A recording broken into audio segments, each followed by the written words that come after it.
Bonjour, c'est Daniel Martel et je vous souhaite la bienvenue à cette courte séance d'information sur la carte de communication série entre un PC et un PIC. Alors aujourd'hui, je vais vous parler de deux petits modèles différents.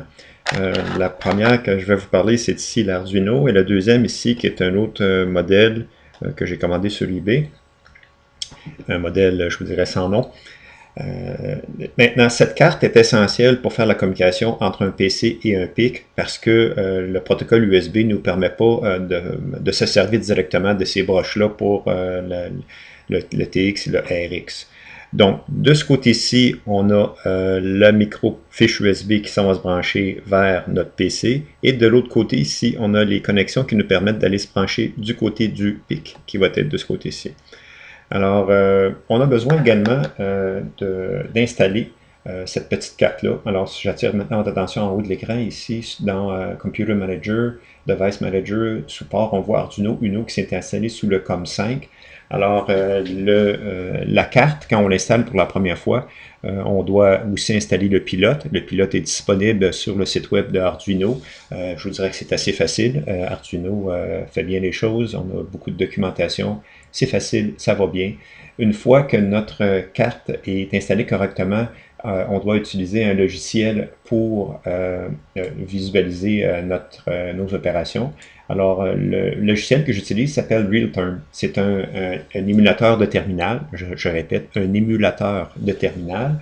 Ça sert à visualiser une communication entre un PC et un élément extérieur. Alors, on voit ici que c'est bien installé sur le port 5.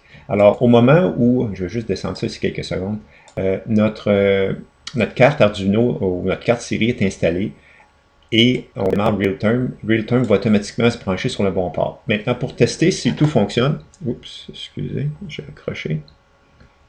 Ce que je vais faire, c'est que je vais avec mon clavier ici, je vais appuyer sur mon clavier. À chaque fois que j'appuie sur mon clavier, vous allez voir deux choses. Vous allez voir premièrement le petit voyant jaune ici sur TX qui clignote et vous allez voir un autre petit voyant qui clignote sur ma carte ici.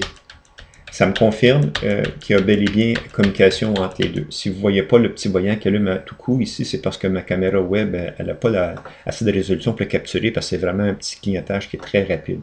Alors, ça nous confirme que notre transmission fonctionne et si on va aller plus loin et aussi confirmer que la côté réception fonctionne, tout ce qu'on a à faire, c'est de venir brancher un petit câble entre TX et RX, comme ça ici, voyez-vous. Et puis à ce moment-là, tout ce qui sort dans TX va rentrer du côté d'RX. Alors j'attire votre attention sur le clavier, sur l'écran en haut, voyez-vous, ce que je tape à l'écran automatiquement revient, parce que quand on envoie par TX, comme il est attaché sur RX, bien, ça revient automatiquement. J'attire aussi votre attention ici sur le voyant TX et RX et sur les deux petits voyants ici à l'écran. Et vous allez voir ici là, que tout fonctionne très bien. Alors ça nous confirme que notre carte est bien configurée, que tout fonctionne jusqu'à ce point-ci. Et maintenant, il ne reste plus qu'à aller du côté du PIC et de faire le restant. Donc, ceci étant dit, maintenant, on va tester l'autre petite carte à côté. Je vous dirais, le seul intérêt de cette petite carte-là, c'est que vraiment, c'est au niveau du prix, c'est vraiment pas cher. Alors, en premier, je vais devoir fermer RealTerminal. Alors, je ferme le terminal. En deuxième, je vais débrancher mon port USB, mon connecteur USB. J'enlève ma petite carte ici et je branche cette gentille petite carte-là ici. On va la mettre au milieu de l'écran. Et je vais attendre quelques secondes que le tout se rafraîchisse ici. Et je devrais voir dans quelques secondes apparaître sur mon écran ici la mise à jour. Oh, je ne l'ai pas branché encore, c'est pour ça que ça apparaît pas. Alors là, je l'ai branché. Voyez-vous, notre petit voyant rouge vient d'allumer ici. On va avoir notre mise à jour qui va apparaître dans quelques secondes ici. Alors, je viens voir support. Effectivement, j'ai cette carte-là, une carte sans nom. Voyez-vous, c'est écrit USB Serial Port au COM6. Maintenant, je vous mets en garde.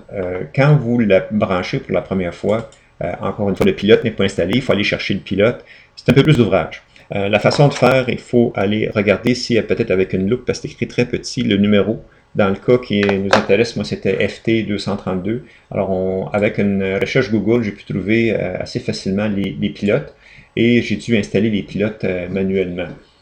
Donc, notre carte est branchée. Et puis, je regarde ici sur Real Terminal, je suis sur le port 6, tout va bien. Alors, je fais le test comme tantôt, j'appuie sur une clé.